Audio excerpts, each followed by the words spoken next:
का भवा तो दिमाग चलन के यहाँ करे ये बताओ तेरे हाँ जब कोई तजुर्बा ना हो ना बैठेगा थोड़ा काहे बैठे पागल यहाँ का तू आज चल आज 1 जनवरी है। आज 1 जनवरी के दिन आज हम 20 साल के एकदम पूरा हमारे 20 साल कंप्लीट हो गए। आज हमारी उम्र 20 साल होती है। अब 20 साल की उम्र में आज चल पहली बार हम जौला घोड़ा देखे। हमने सन को बर्दाश्त न भावा दीदी हम बैठ ली न, लेकिन हमका क्या पता है घोड़ा कमजोर है बहुत तेज लाग बस। घोड़ा कमजोर तो पता नहीं लगे भाई तकी गए तो हाँ गाय ने हाथ ढूंढना और हाँ घोड़ा हाँ गाय हाँ ये बता कि माँ भाई पार्टी में नाचत के नहीं ये नाटक का हमारे कहाँ गाय ने हाथ ढूंढना अरे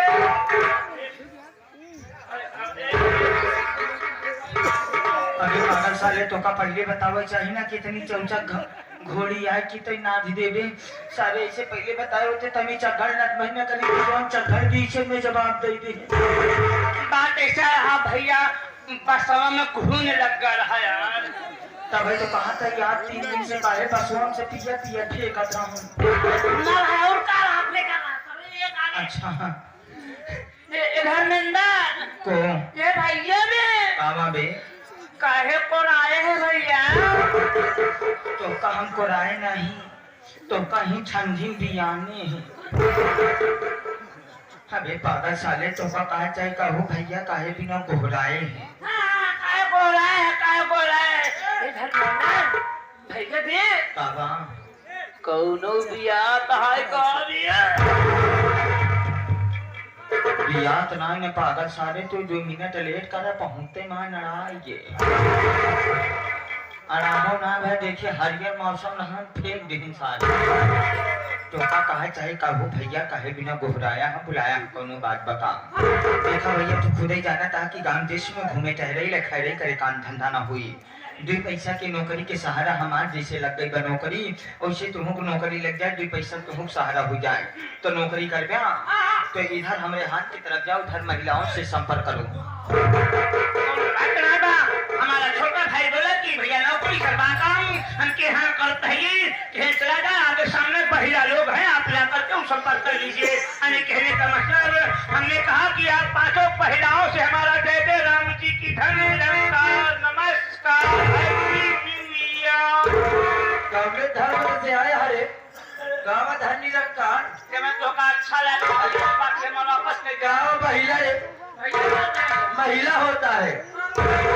भाइयों दिन ऐसा होना चाहिए तोरे भाई क्या जैसे दीना उनका बहुत मजा आए मजा ले नहीं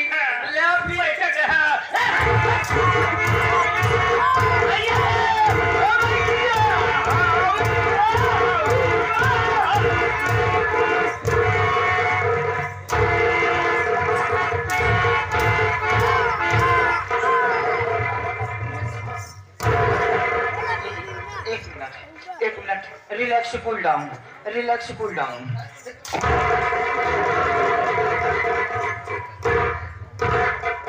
बात ही नहीं समझ में आवता है कि तो नान मारत क्या ठीक का कोनो बात नहीं अच्छी बात है मारत क्या हमका दोनों भाई तन को तकलीफ ना होता है लेकिन बात एक ही बात के हमरे दोनों दिन टेंशन बा कि तो नान मारत क्या कोनो बात नहीं अच्छी बात क्या मारत क्या है लेकिन एक बात हमारी नहीं समझ में आवता है कि तो नान दुकानिया छोड़ के काहे सटरवा पीटर गया हमारी जहाँ हमारी बता सटरवा पे ना मारने सटरवा साम मूर्छा फेंक दे अगर तुमका मरई के हाजू नहीं तुमका हाथ कब ना सटरवा पे ना मारा अगर मारे के बाद तो तुम तलवा पे मार